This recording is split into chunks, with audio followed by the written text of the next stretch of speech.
Hello guys, আসসালামু আলাইকুম। My name is Rafi Hossain Nirob and welcome to my another blog. আমি আজকে আপনাদেরকে দেখাবো গরুর বিরিয়ানি রান্না করার রেসিপি। প্রথমেই আমি চুলাটি জ্বালিয়ে নিচ্ছি, এবারে কিছু ছোট ডালপালা দিয়ে আগুনটিকে বাড়িয়ে নিচ্ছি। বাড়িয়ে নেওয়া হয়ে গেলে আমি একটি পরিষ্কার কড়াই বসিয়ে দিব। কড়াইটি গরম হয়ে গেলে আমি দিয়ে দিব খাঁটি সরিষার তেল। খাঁটি সরিষার তেলটি গরম হয়ে গেলে আমি পেঁয়াজ কুচি দিয়ে দিব, যে পেঁয়াজ দিয়ে পেঁয়াজ বেরেস্তা করা হবে। পেঁয়াজ বেরেস্তা করার জন্য আমি অল্প আছে পেঁয়াজটিকে ভালো করে ভেজে নিব, যাতে পুড়ে না যায়, এবং পেঁয়াজ বেরেস্তা করে কিন্তু ঠান্ডা মাথায় ভালো করে নেড়েচেড়ে ভেজে নিতে হবে।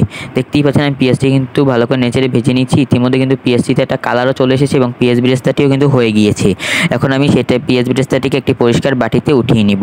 এরপর আমি সেই কড়াইটি আবারও বসিয়ে দিয়ে কিছু পরিমাণ তেল দিয়ে আবারও পেঁয়াজ কুচি দিয়ে দিব এর মধ্যে।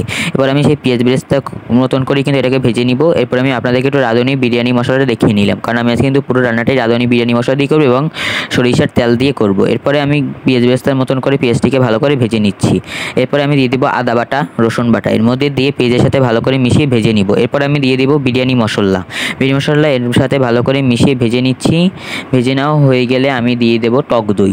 টক দই এর সাথে ভালো করে মিশিয়ে কষিয়ে নেব। এবার কষিয়ে নেওয়া হয়ে গেলে আমি দিয়ে দেবো পেঁপে বাটা। পেঁপে বাটা এর সাথে ভালো করে মিশিয়ে এরপর দিয়ে দেবো আগে থেকে করে রাখা পেঁয়াজ বেরেস্তা এবং বাদাম একসাথে মিশিয়ে বেটে নিয়েছিলাম, তার মধ্যে দিয়ে দেবো। দিয়ে ভালো করে কষিয়ে নিয়েছি। এরপরে দিয়ে দিচ্ছি আগে থেকে পরিষ্কার করে ধুয়ে রাখা গরুর গোস্তগুলো, এর মধ্যে দিয়ে মশলার সাথে ভালো করে মিশিয়ে নিচ্ছি। মিশিয়ে দিয়ে দিচ্ছি প্রাণ সস রান্নার বস, এর মধ্যে দিয়ে গোস্তের সাথে ভালো করে এটাকেও মিশিয়ে নিলাম।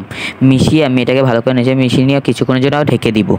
এই যে আমি এখন ঢেকে দিচ্ছি। ঢেকে দেওয়া হয়ে গেলে আমি কিছুক্ষণ পর আবার ঢাকনাটিকে উঠিয়ে নিব। উঠিয়ে আমি আবারও নেড়েচে নিব, না হলে কিন্তু নিচে লেগে যেতে পারে। দেখতেই পাচ্ছেন না। এরপর সাথে আমি দিয়ে দেবো স্বাদ মতো লবণ। লবণ দিয়ে গোস্তের সাথে ভালো করে মিশিয়ে আবারও কিছুক্ষণ জন্য ঢেকে দিব। এরপরে আমি আবারও ঢাকনাটিকে উঠিয়ে দেখব যে গোস্তটি সেদ্ধ হয়েছে কিনা, আর নাড়াচাড়া দিয়ে দেবো যাতে নিচে লেগে না যায়।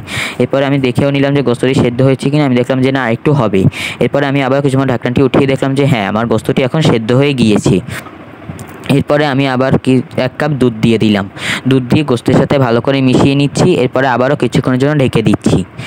ঢেকে দিলাম। এরপরে আমি আবার ঢাকনাটি উঠিয়ে দেখলাম যে না, আমার গোস্তটি ভালো মতো সেদ্ধ হয়ে গিয়েছে। আবার ঢেকে দিলাম।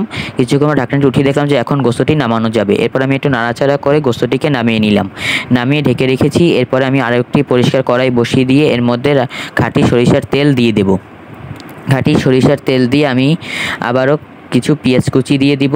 এর সাথে দিয়ে দিব দারচিনি দিয়ে ভালো করে ভেজে নিব। ভেজে নেওয়া হয়ে গেলে আমি দিয়ে দেবো আগে থেকে পরিষ্কার করে রাখা পানি ঝরানো পোলাও চাল এর সাথে ভালো করে মিশিয়ে চালটিকে আমি ভালো করে ভেজে নিব। এরপর দিয়ে দেবো কিছু পরিমাণ রসুন বাটা এবং আদা বাটা দিয়ে চালের সাথে ভালো করে মিশিয়ে আবারও চালটিকে ভালো করে ভেজে নিব। এই ভেজে নেওয়া হয়ে গেলে আমি দিয়ে দিব আগে থেকে কষিয়ে রাখা গরুর গোস্ত।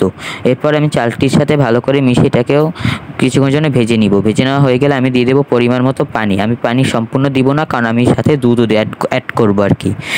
আপনাদের একটা কথা বলে রাখি, আমাদের পুরো ভিডিওটি ভালো লাগলে অবশ্যই লাইক, কমেন্ট, শেয়ার, সাবস্ক্রাইব করতে ভুলবেন না। অবশ্যই আমার ফেসবুক চ্যানেলের ফলো বাটন একটা ক্লিক করে যাবেন প্লিজ। এরপরে আমি পানি দিয়ে দিচ্ছি পরিমাণ মতো। আমি কিন্তু সম্পূর্ণ পানি দেবো না। এরপর আমি দিয়ে দেবো দুধ দিয়ে আমি এর সাথে ভালো করে মিশিয়ে নেব। মিশিয়ে দিয়ে দেবো স্বাদ মতো লবণ দিয়ে আমি দিয়ে দেব কিছু কাঁচামরিচ দিয়ে আমি আবারও ভালো করে মিশিয়ে ঢেকে দিব।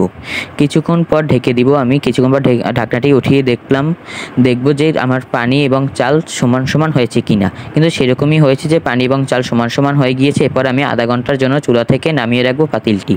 এরপর আমি আধা ঘন্টা পর ফিরে এসে দেখলাম যে না, আমাদের নিচের চালটি হয়ে গেছে, উপরের চালটি একটু কাঁচা কাঁচা রয়েছে বলে আমি নিচের চাল উপরে এবং উপরের চাল নিচে করে দিয়ে ভালো করে আবারও ঢেকে চুলার উপরে বসিয়ে ভাপে রেখে দিলাম। ভাপে রেখে দেওয়ার পর আমার কিছুক্ষণ পর মনে পড়লো যে আমি তো পেঁয়াজ বেরেস্তাই দিতেই ভুলে গিয়েছি। এরপরে আমি পেঁয়াজ বেরেস্তা দেওয়ার জন্য আবার ঢাকনাটিকে উঠিয়ে পেঁয়াজ বেরেস্তা দিয়ে দিলাম। পেঁয়াজ বেরেস্তা দিয়ে আমি আবারও ঢাকনা দিয়ে ঢেকে ভাপে রেখে দিলাম। এরপর আমি কিছুক্ষণ পর সেটাকে টেবিলে পরিবেশন করব। এই যে আমি টেবিলে পরিবেশন করতে নিয়ে চলে এসেছি, কারণ আমার বিরিয়ানি রান্না হলে আমার তাড়াতাড়ি খিদে লেগে যায়। এবার আমি আমার প্লেটে ভালো করে বেড়ে নিচ্ছি এবং পরিবেশন করে নিচ্ছি। এবার আমি নিয়েছি সালাদ, যেমন লেবু, 2 পিস শসা এবং 2 পিস পেঁয়াজ। আজকের মতন আসি। আসসালামু আলাইকুম।